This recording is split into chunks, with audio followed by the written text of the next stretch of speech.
Hello, and welcome to the ONTIC Protective Intelligence Podcast. I'm Fred Burton with the ONTIC Center for Connected Intelligence.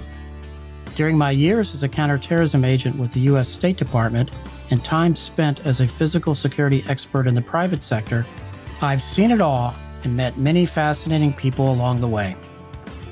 This podcast series explores the riveting world of safety, security, and protection through conversations with leaders in the field. I'm Fred Burton, and now on to the podcast.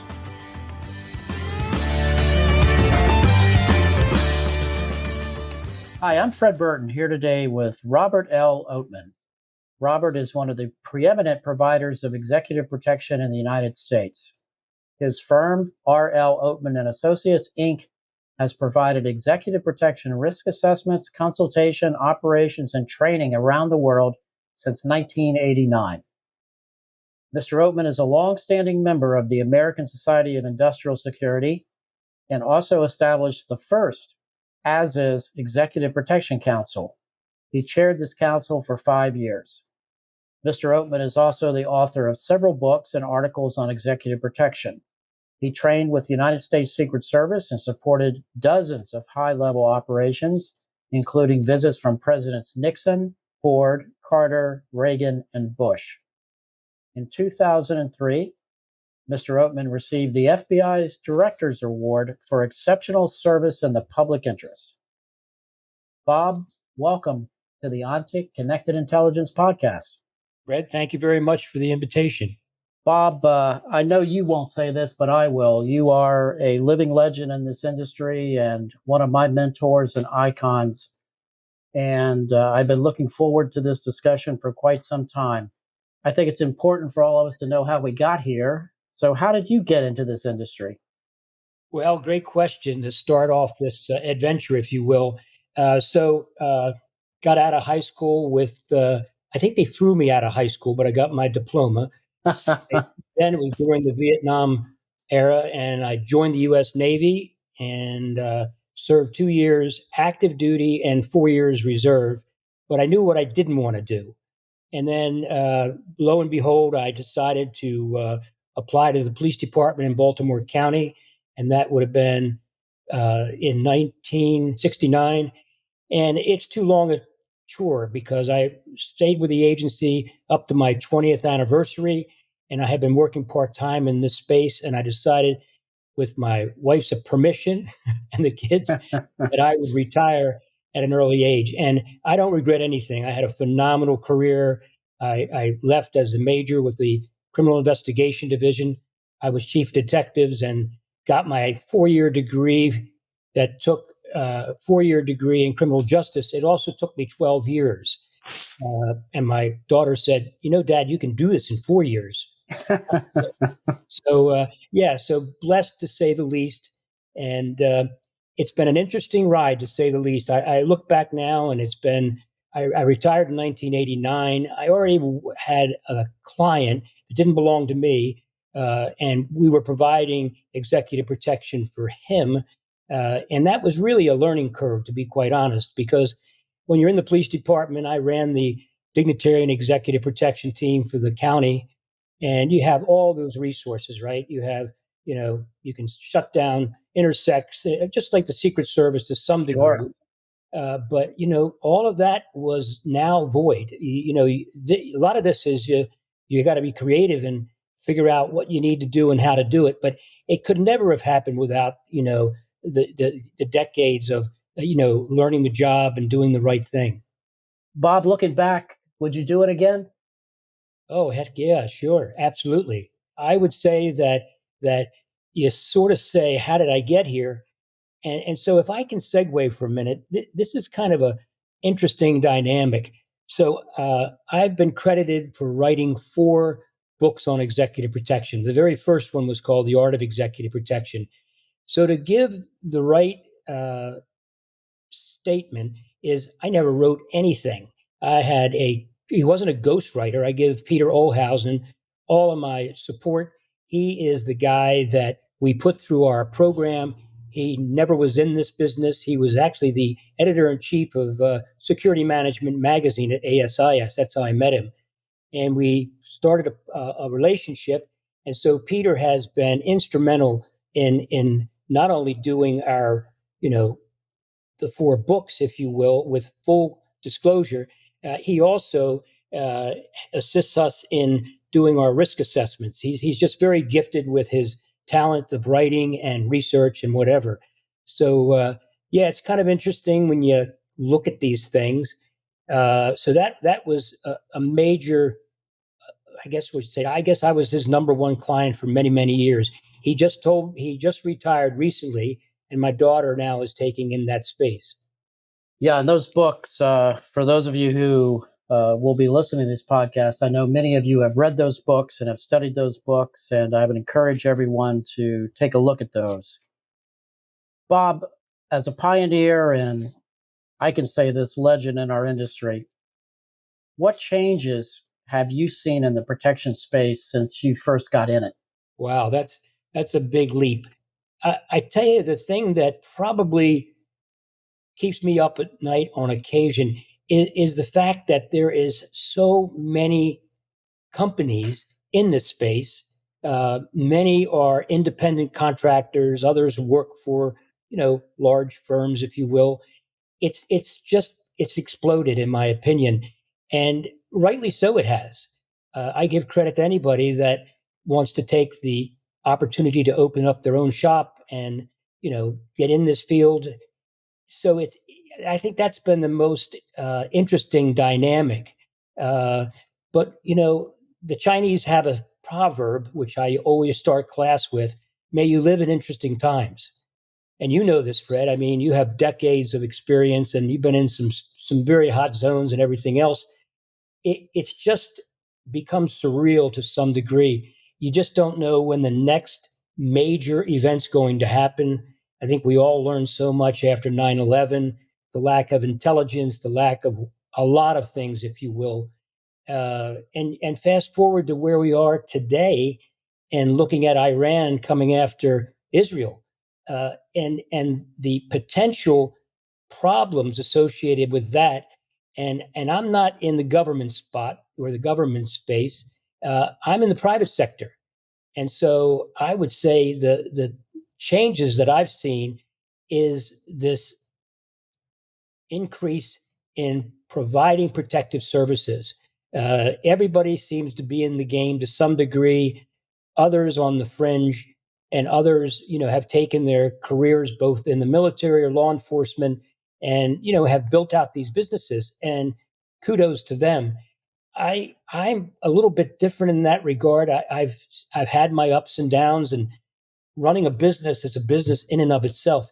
But one of the things I would say that I really changed direction, and it would go back to probably about 6 years ago, when I was told more than a few occasions that, hey, we really want you to come out and do this, risk assessment for us, but we have pushback from the principals themselves. And here we're trying to keep them safe and keep them on target. And it's like a heavy lift. And the more you hear that, and the more you hear, I don't need this, it's not necessary, I can handle myself. And we began to really look at this as a business acronym. Treat this space as if you would in any kind of business. But if you can't do the business talk, you can't do the walk. And so we began to look at how we could not only make this more important but acceptable. So let me segue for a moment, if I can.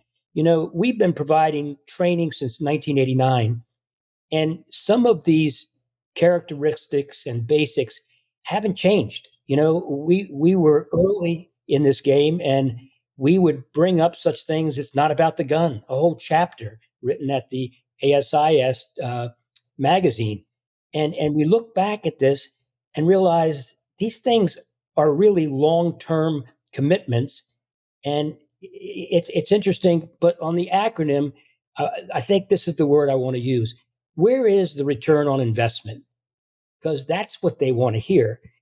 Where's the value in providing this kind of security? Not everybody has it.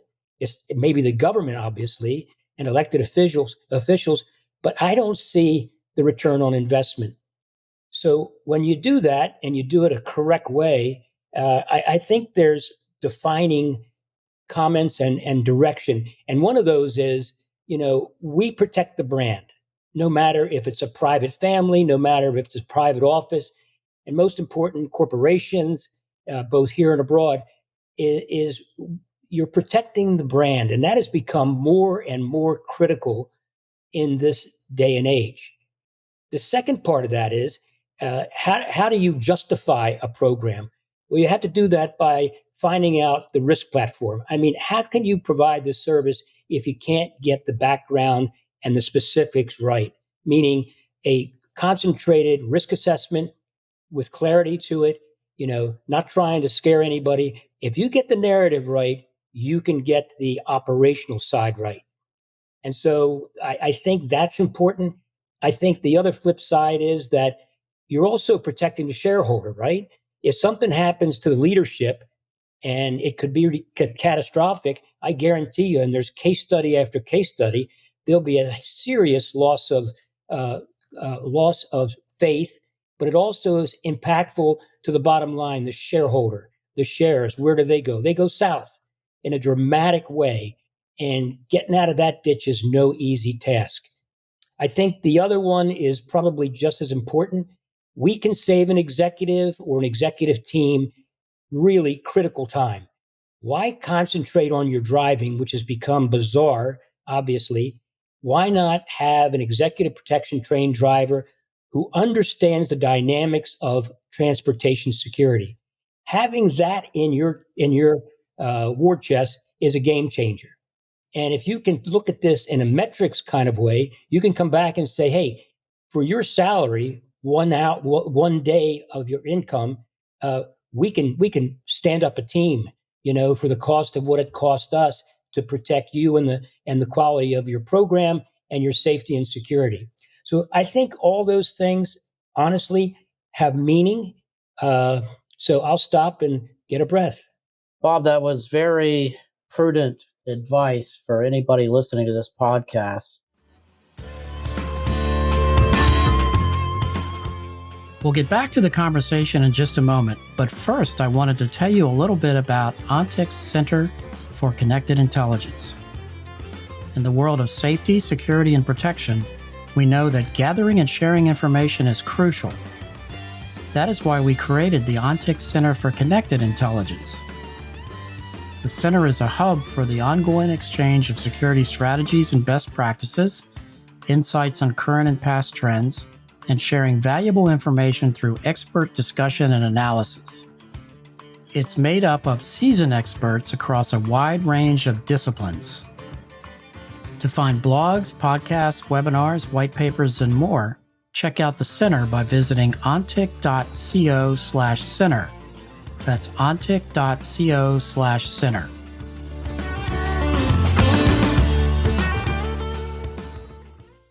Tell our audience a little bit about the national certification that you have acquired.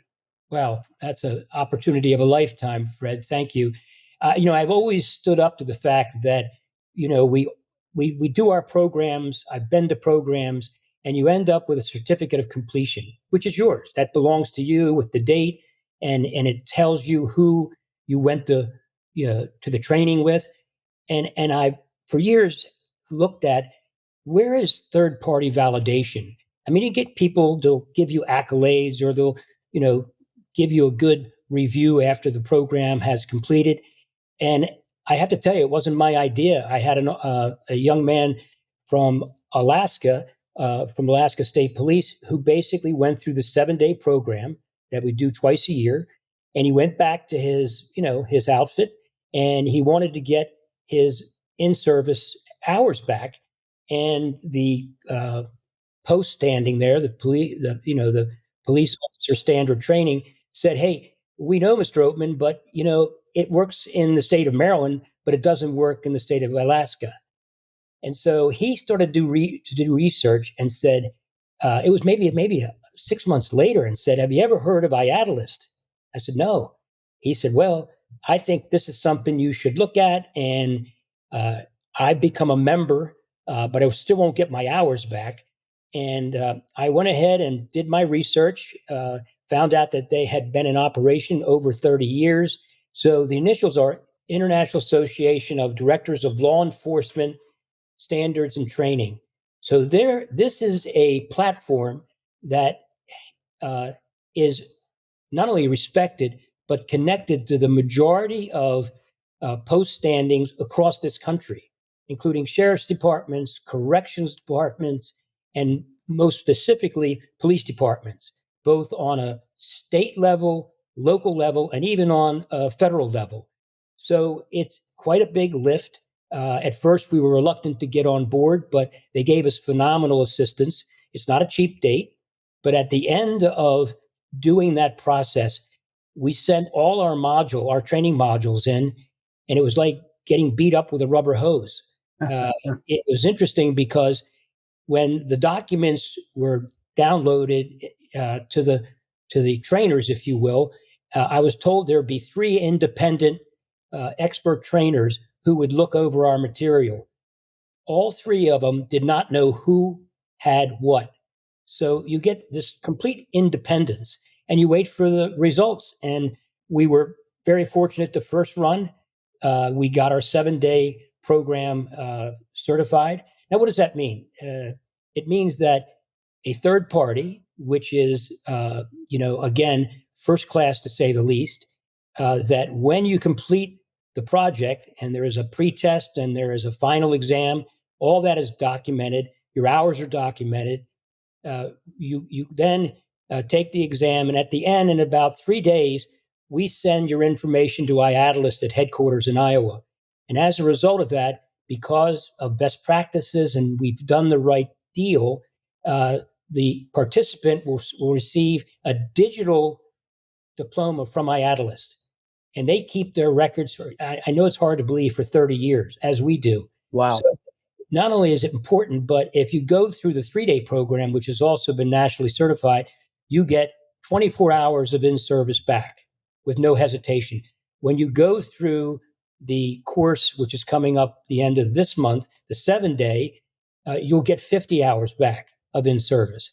And so all of that is documented. Look, I'm really excited about others who are taking this track, looking at ASIS International, which I was a big part of, and not for the certification, but, I just think the people that go through the expense and all the efforts, they deserve to be recognized, but most important, be certified. So I think it's a great process. It's an expensive project, and it's only good for 2 years.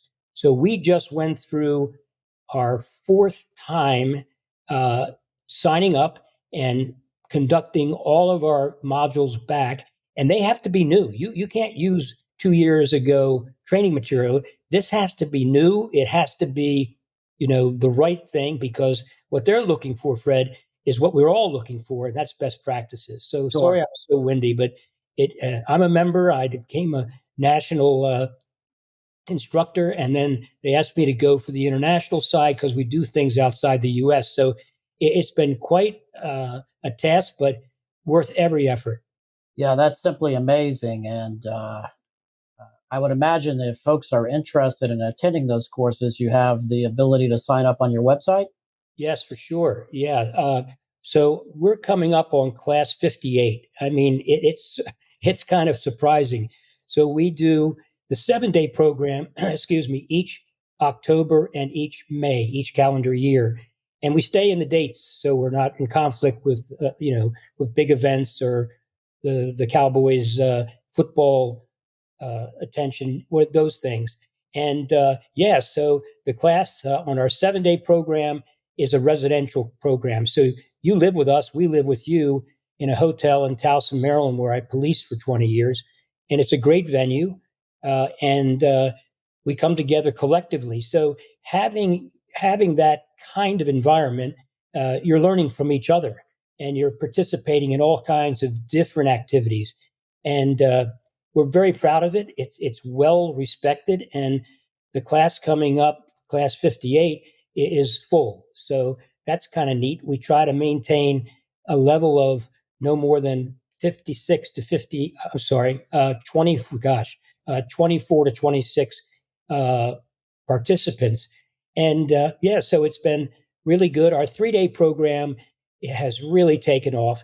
And we used to do the 2-day program for ASIS, and they never wanted to do the third day because they thought that most people wouldn't be interested. We changed that formula and went from a 2-day in our program to a 3-day. So 1 day of instruction and the pretest and everything else that goes with it. The second day is hands-on. That has been a game changer for people that can only come to the 3-day program. And we're getting accolades for that. And then the third day is the last day where everything comes to culmination and you receive your certificate of completion in both the 3-day and 7-day, but you're also qualified to get the IATList recognition. So yeah, the 3-day has been really good. We do that once a year in West Palm Beach, Florida, and that's normally in February. Go figure. And it's just been really good. And let me give a shout out because this is not a Bob Oatman voyage, if you will. I learned very early on: surround yourself with people who are way smarter than you are. That's the magic sauce. It really is. And again, the people that work with us and we work with them, we're partners all the way across the board. We have so many instructors that come to the 7-day program. Dr. Welzan, a clinical psychologist, our attorney Tom Morrow, for that part of the participation. 2 bomb techs that are really top notch. And most important are practitioners who are providing executive protection both in government and the private sector. And Marvin Colson, who's just finishing up a stellar career on the governor on the mayor's detail in Baltimore. Storm Collinton, who just had to retire because of requirements with the New Jersey State Police, a rock star, a guy that just is an amazing individual. We have Dale Stonecipher, who came on board full time with us almost 7 years ago, has really taken the horn by this job. I mean, he's an amazing guy. I don't know how he keeps the pace up, if you will. And the other instructors that come in are, they're in the medical field. They're doing all kinds of different drills. And the last part, I'll throw this out. I had my small business for years in Towson, Maryland. We had an office right there down the street from headquarters, if you will. And we were using a place called the Fallston Airport out in Fallston, Maryland, 116-acre place. And we started finally getting the opportunity to train there. They have a runway, which is great for our driving exercises, but better important is the size of the facility where we can do all kind of attack on principle drills. We can do, cover and evacuate, and we're all by ourselves. So we finally, 2 years ago, the young lady that runs that business and owns that business, I asked her if we could partner with her and could we, in fact, invest in making this our full-time training site. And that's where Dale now has his office full-time.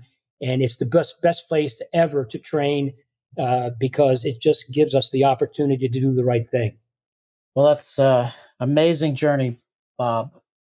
As you look out over the horizon, what do you see as the future of protection? Gosh, what a great story. And not to say I'll have the right answer, but I would tell you this. I gave this to a major defense contractor, long-term customers of ours. And, we sit back and kind of wonder, what's next, right? When's the next shoe going to drop? And I'd have to say that here's what I put down. I said, we've all been following the events that are taking place around the globe. And this is most recently, obviously, what's happened in Israel and the Gaza Strip.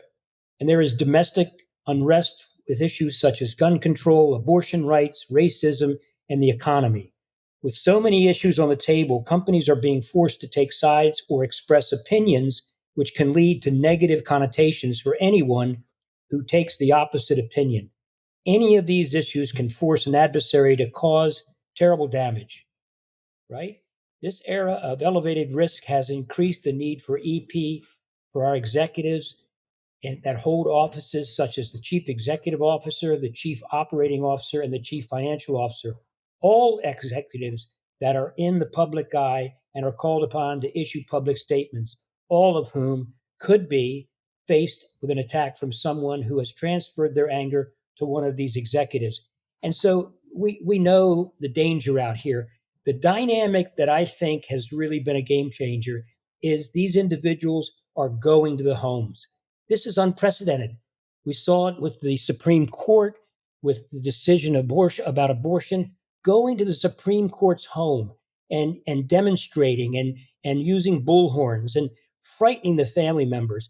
If people in this space don't understand the tentacles and the concern of where this thing can go, you're in the wrong business. We're in the risk mitigation business. We're not in the reaction business. And so I think that honestly, you really have to take a look at where the families live, the children go to school, all those things that can be so impactful. What we saw just yesterday, and these things are they happen so quick, as we all know. The Golden State Bridge in California, they shut that down for hours upon hours. What happens to emergency help that can't get through the bottleneck? Then it sprung up in New York, go figure, right? And other places where these activists are. So you got to have your finger on the pulse. And this is why I'm super impressed with your company. I have to tell you, you've got some star players, including yourself, obviously. But having that real-time intelligence is a game changer. And if you don't have it, then you're really working without a compass. You're working in the dark. And having the credibility of people who are operationally in this space, like you all, it's dynamic, and we're following you very closely. We're excited about your success, but man, your deliverables are what we really are impressed with. Bob, it's been a true honor and a pleasure to have you on the ONTIC Connected Intelligence podcast. Well, I thank you for your time and wishing all of you safe travels and hope to see you soon. Thank you, Bob.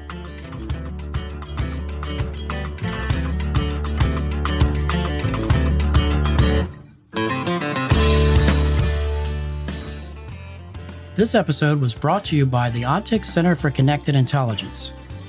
Learn more at ontic.co/center. Again, that's ontic.co/center. It was produced by AJ McKeon. Our music is a track called Monteverdi Ride and was written by Brian Bristow and performed by Smokin' Novas. Check them out on Spotify. Please remember to rate and review our podcast on iTunes and subscribe on Apple Podcasts, Spotify, or wherever you get your podcasts. If you have questions, we'd love to hear them. You can reach us at podcasts@ontic.co or visit ontic.co/center for more information. Thanks for listening.